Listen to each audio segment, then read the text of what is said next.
ఈరోజు 5వ పేజీ 5వ రోజు 5 జూలై సండే. ప్రకృతి వ్యవసాయం సివిఆర్ పత్తుల వరి సాగు నా అనుభవాలు. మీ ప్రకృతి రత్న ఉత్తమ రైతు అవార్డు గ్రహీత రైస్ మిల్లర్ పుస్తక రచయిత హర్షత్ విహార్. పటేల్ నగర్ గ్రామం, విడవలూరు మండలం, శ్రీ పొట్టి శ్రీరాములు, నెల్లూరు జిల్లా. సెల్ 7095795348.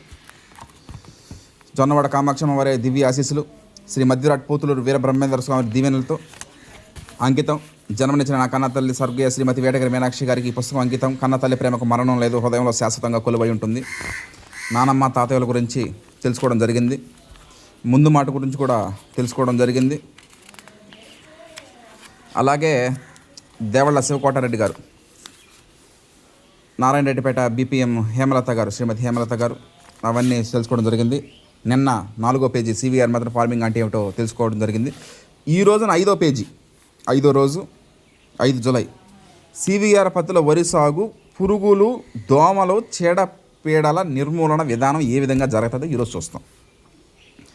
మట్టి ద్రావణం స్ప్రేయింగ్ చేసినప్పుడు అవి ఎలా పోతాయని సందేహం అందరికీ కలుగుతుంది.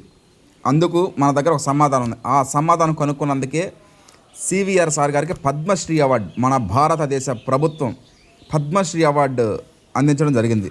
ముఖ్యంగా పురుగులు కానీ, దోమలు కానీ, చీడపీడలకు లివర్, లంగ్స్ ఉండవు. అవి ఊపిరి, చర్మ రంధ్రాల ద్వారా తీసుకుంటాయి.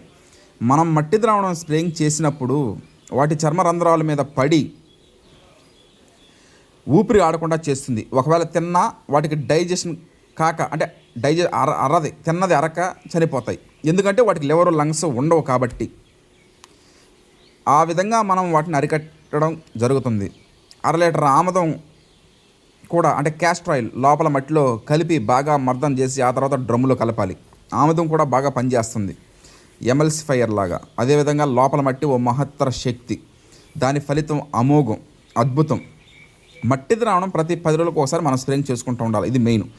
అప్పుడే మనం ఫలితం పొందగలుగుతాం. ఇంకొక విషయం ఏంటంటే, వర్షం పడితే ఏ విధంగా మొక్కలు తడుస్తాయో ఆ విధంగా తడిపేయాలి మొత్తం. కుంకుడుకాయలను విత్తనాలు తీసి నానబెట్టి ద్రావణం చేసుకోవాలి. ఆ ద్రావణాన్ని కూడా 200 డ్రమ్ములో కలపాలి. వరి సాగులో మనకు అద్భుతం ఫలితం పొందగలం. ఈ మధ్యనే సివిఆర్ సార్ అనుకున్నటువంటి సిద్ధాంతం ఇంకోటి ఏంటంటే నూకలు చల్లడం. వరిలో నూకలు, broken rice swapping in paddy fields one of the excellent. Weed removing అయితే ఏమి, పిలక శాతం ఎక్కువ రావడానికి అయితే ఏమి, ఇది బాగా దోహదపడుతుంది. అంటే అప్పటికి నేను ఈ బుక్ రాయలేదు, అప్పుడు ఈ మధ్య కనుక్కున్నారు sir. Broken rice swapping in our paddy fields is also main benefit. రేపు 6వ రోజులో మొలకల ద్రావణ తయారీ వాడే విధానం తెలుసుకుందాం. Okay, thank you.